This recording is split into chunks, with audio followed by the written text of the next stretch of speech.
Om Namo Narayana. We are reading the Shiksha Patri of the Swami Narayana sect. Came across this and thought it was really interesting, so this is the second part. The whole thing is just one long part, but for ease of these videos and digesting it, I've just kind of thematically chopped it up. But this is really my first time reading it from start to finish. If an unlawful act has been committed anywhere by oneself or any other person, no member either of one's own or any other person's body should be on that account mutilated with a weapon of any kind through anger.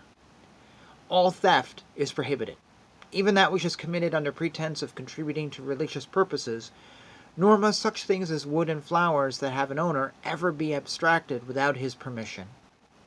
Let no male or female followers of mine ever commit adultery.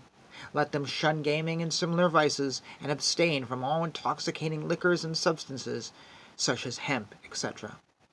Nowhere, except in Jagannatha Puri, let a man accept water or food which has been cooked by one from whom food is not to be taken, that being a person of a low caste, even though that food may have formed the prasada of Krishna, that is, the remains of what has been presented as an offering to Krishna.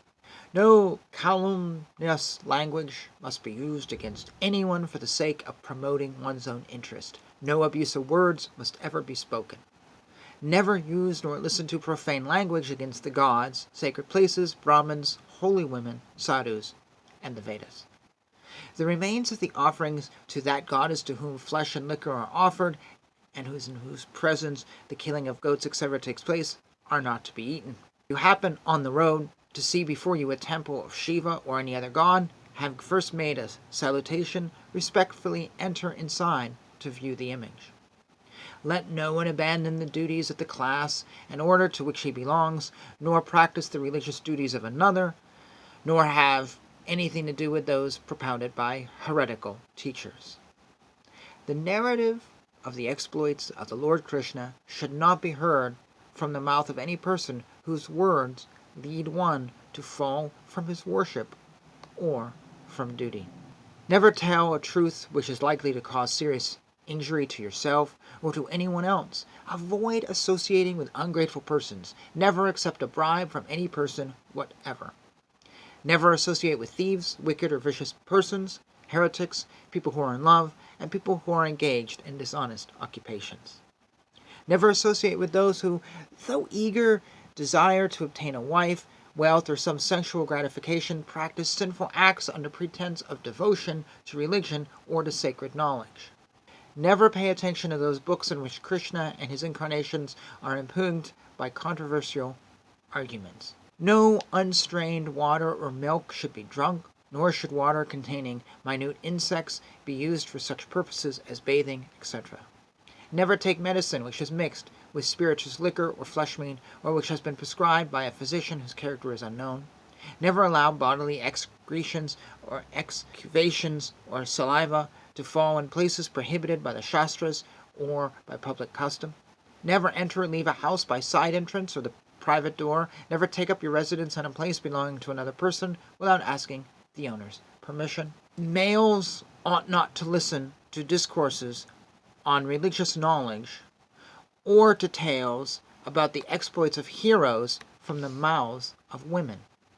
Nor ought they to carry on controversial discussions with females, nor with the king or his officials.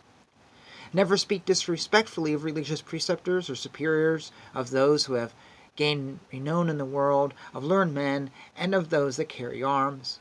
Never do act rashly, never be slow in a religious duty, impart to others the knowledge you may receive, and daily associate with holy men. Do not go empty-handed to pay a visit to a religious preceptor, a god, or a king. Never betray a trust or violate confidence. Never praise yourself with your own lips. The clothing of my followers should not be of such an improper kind that when put on, the limbs are exposed to view. The worship of Krishna must not be performed without attending to religious duties. Adoration of Krishna should not be abandoned through fear of the reproaches of ignorant people. On religious festivals and on ordinary days, the males and females that go to Krishna's temple should keep separate and not touch each other. Those twice-born persons who have received initiation into the worship of Krishna from a duly qualified religious teacher should always wear on their necks 2 rosaries made of tulsi wood, one for Radha and one for Krishna, and should make an upright mark on their foreheads. This mark should be made with gopi kandana, that is white earth from Davarika, or with sandal which is left from that employed in the worship of Hare Krishna, and mixed with saffron. With this erect mark, there ought to be made a round vrita mark with the materials or earth used for pundra, or with saffron which is served for the prasada of Radha and Krishna.